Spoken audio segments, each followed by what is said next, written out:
મિત્રો, આજે આપણે અહીંયા બનાવીશું શક્કરિયાની ચાટ।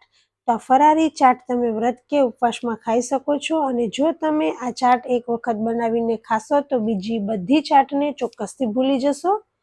તો સરસ મજાની સુપર ટેસ્ટી ચાટની રેસીપી જોવા માટે મારા વિડીયોને એન્ડ સુધી જોતા રહેજો। વિડીયો સારો લાગે તો લાઈક કરજો, શેર કરજો અને જો ચેનલમાં નવા હોય તો સબસ્ક્રાઈબ કરજો। હેલો મિત્રો, હું છું ભાવિશા અને તમે જોઈ રહ્યા છો ભાઉસ કિચન। તો આજે આપણે અહીંયા બનાવવાના છીએ શક્કરિયાની ચાટ।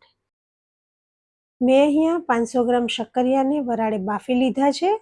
તો જેવી રીતે આપણે ઇડલીના કુકરમાં શક્કરિયાને બાફતા હોઈએ નીચે પાણી મૂકીને, તેવી જ રીતે મેં અહીંયા બાફી લીધા છે। તો આ બધા જ શક્કરિયાને આપણે છાલ ઉતારી અને આવી રીતે લઈ લઈશું।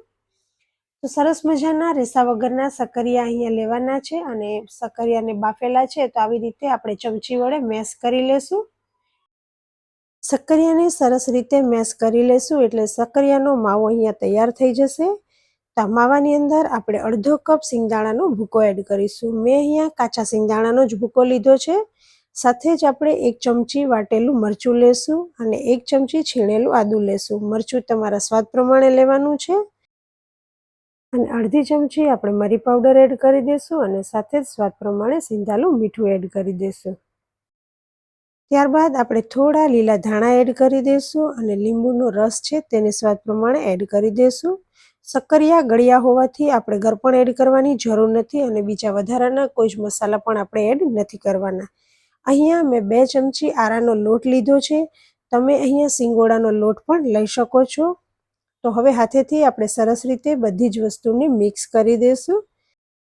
તો અહીંયા આપણી બધી જ વસ્તુ બરાબર સરસ રીતે મિક્સ થઈ ગઈ છે અને ચાખ્યા બાદ મને થોડું સ્વાદમાં મીઠું ઓછું લાગે છે તો મેં ફરી મીઠું એડ કર્યું છે અને સાથે જ આપણે 1 ચમચી આરાનો લોટ પણ એડ કરીશું।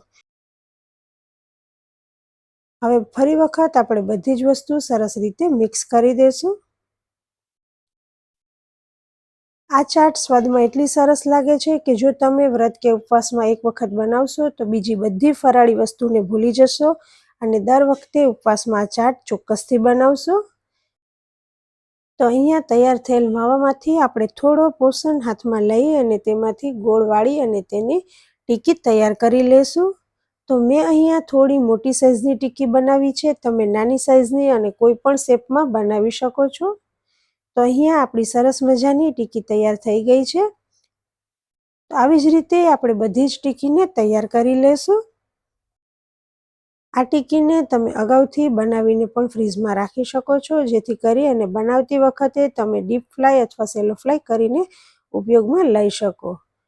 તો મેં અહીંયા આવી જ રીતે બધી ટીકી બનાવી લીધી છે।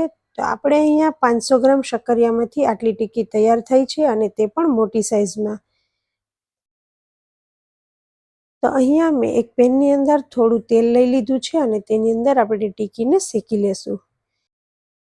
તમે અહીંયા તેલને બદલે ઘીનો ઉપયોગ પણ કરી શકો છો તો પણ સ્વાદમાં ખૂબ જ સરસ લાગે છે। તો આવી જ રીતે આપણે બધી જ ટીકીને તવી ઉપર ગોઠવી દઈશું અને ગેસની ફ્લેમ આપણે અહીંયા મીડિયમ રાખીશું।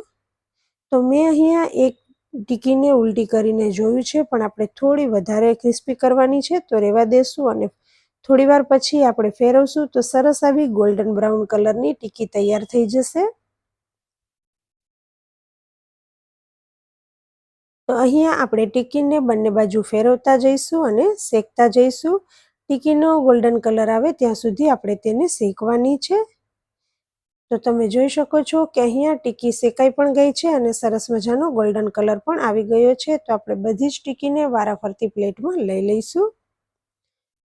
તો અહીંયા તૈયાર થયેલી ટીકીમાંથી આપણે સરસ મજાની શક્કરિયાની ચાટ તૈયાર કરીશું।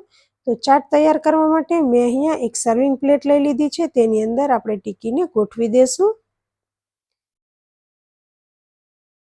હવે ઉપરથી આપણે અહીંયા ગળ્યું દહીં એડ કરીશું।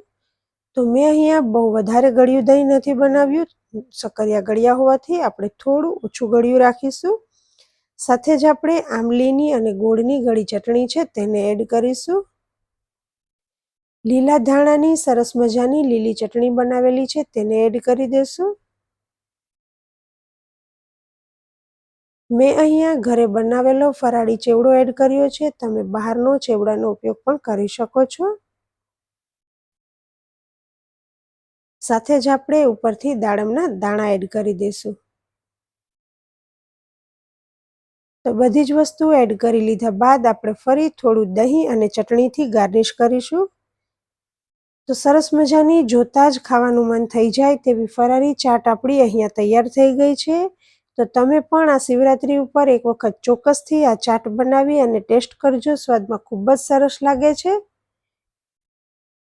જો બાળકોને પણ વ્રત કે ઉપવાસમાં આવી રીતે કોઈ નવી ડીશ બનાવી અને ખવડાવશો તો બાળકો પણ હોંશે હોંશે વ્રત કે ઉપવાસ કરવા તૈયાર થઈ જશે. તો સરસ મજાની આ શક્કરિયાની ચાટની રેસીપી તમને કેવી લાગી તે મને કોમેન્ટ કરીને જણાવજો. અને જો રેસીપી સારી લાગી હોય તો લાઇક, શેર એન્ડ કમેન્ટ કરજો. અને ચેનલમાં નવા હોય તો સબસ્ક્રાઈબ કરજો. Thank you.